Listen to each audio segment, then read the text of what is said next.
Hello, and welcome to Pardon the Integration. The future of sales isn't what you think, where we discuss top trends in the channel today. I'm your host, Katie Bavoso from the Channel Company. The pandemic changed technology sales teams' strategies for the foreseeable future. B2B customers don't just want to check boxes, they want experiences and the assurance that what they're buying will solve their business problems and create more opportunity. Today, we'll discuss how channel providers can adapt to the shifting sales environment and what they need to know to successfully sell, avoid burnout, and keep customers coming back for more. Joining me on this topic today is Theresas Barullo, Vice President of VAR Sales US at Ingram Micro. The way the podcast works, for those of you who are just joining us for the first time, is we have 3 topics with 3 minutes to talk about each. So let's go right into topic 1, sales basics in a post-pandemic world. So Therese, first of all, thanks so much for being here. I'm excited to talk to you about the sales process in this post-pandemic world. So first of all, the pandemic changed conversations, sparking discussions on not only where we work, but how we work. So how is the art of selling different today compared to 3 years ago?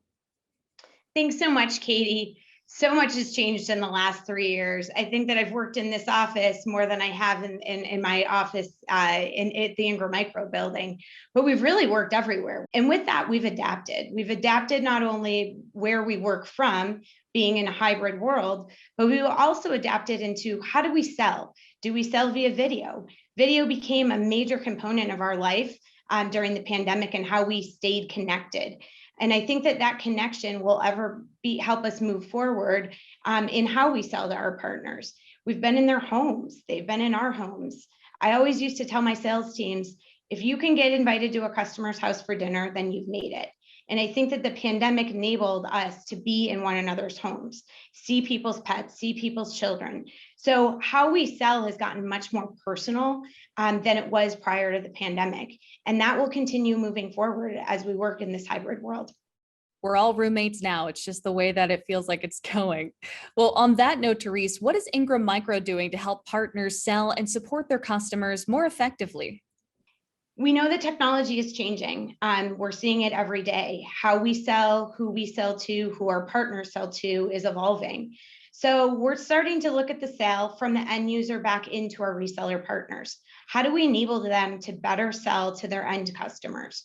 If we start to look at it that way, it builds out opportunities for business that maybe we haven't seen before, whether it's cloud solutions, services that Ingram Micro can help provide, or even financial solutions. So Therese, you recently took on your current role at Ingram Micro, Vice President of VAR Sales US. Congratulations, first of all, very exciting news. What are you striving to bring to your team, your partners, and your providers in this new role?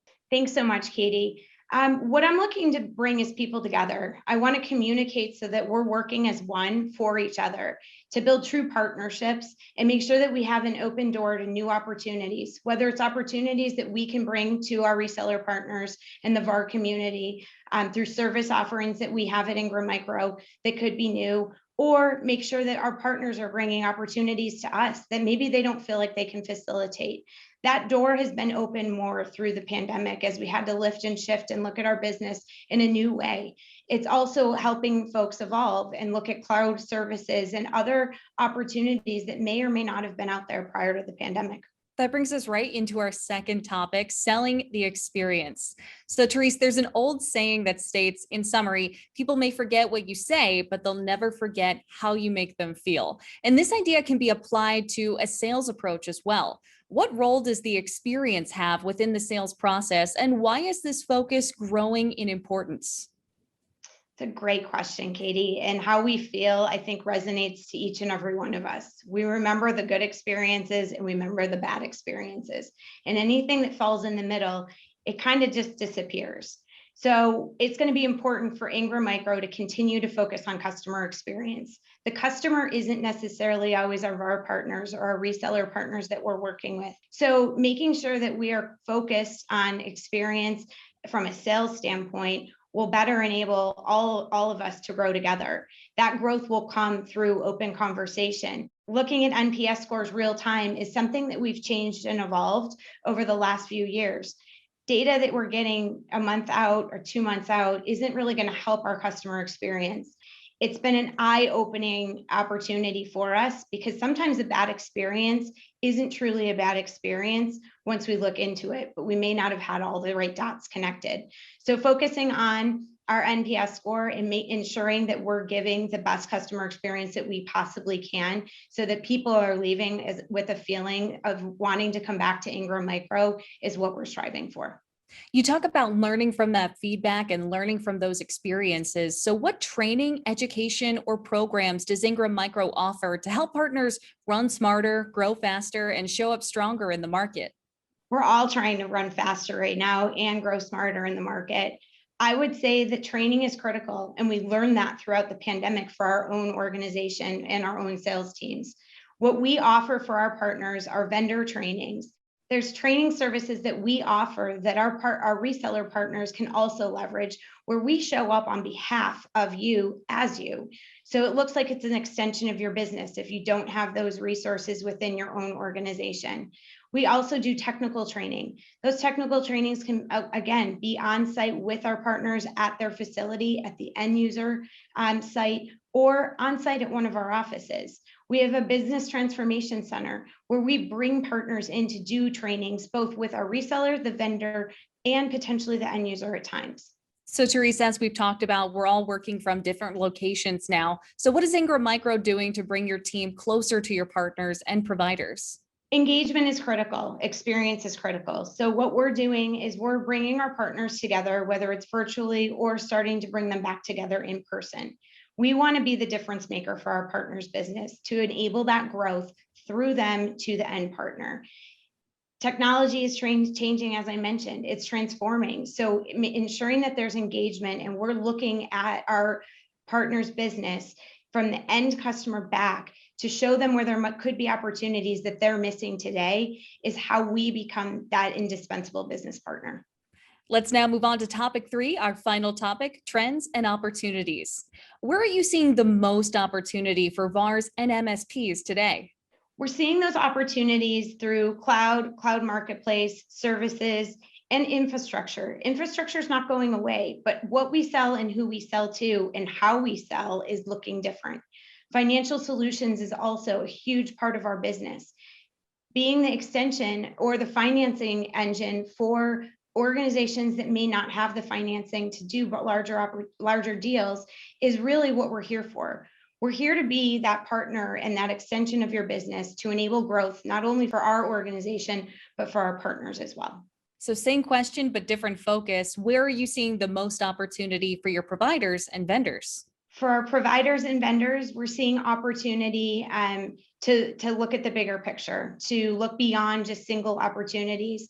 Our business has evolved as a distributor. We're looking at bringing all of our business together as one, and we're going to use a platform that does that, and it's going to be a digital platform. So it's going to give a different experience. So how our vendors and our customers transact is going to be via the same platform. We're bringing that together to enhance the customer experience, to enhance the vendor experience, and have all of the information that we need in one place. It truly will be transformational for our organization and our business partners.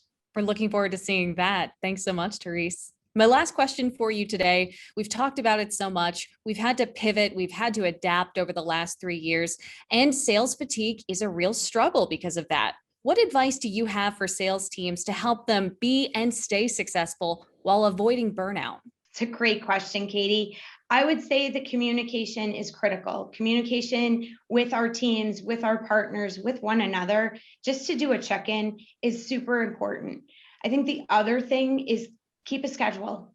Wake up like you normally would in this hybrid world, whether you're working from home or going into the office or getting on a plane to visit a partner.